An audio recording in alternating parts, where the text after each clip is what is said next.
So we've had some questions about the seed paper I make and the best way to make it grow. If you haven't used seed paper before, it's pretty easy. You put it in the ground, you bury it and water it, and in a couple weeks you should see some sprouts. But the only thing with seed paper is that the seeds are embedded into dried paper. So you can kind of see the bumpiness there. Those are the bigger ones. They'll likely punch through that paper pretty easily once you water it. But I wanted to show you some of the seeds I use are really tiny and they're really in the middle of the paper. So to help them along, what I would suggest doing is make sure you really soak this paper before you put it in the dirt.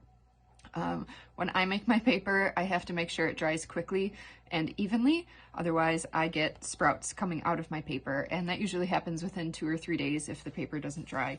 So keep that in mind. If you give it a really good soaking, those seeds will start to germinate.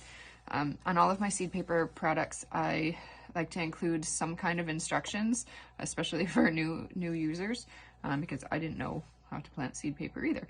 So there's usually a little tag, but all the feedback and questions I've been getting have been great, because that means I'm going to update what I have on my stamp to include soak the paper first. So hopefully that helps.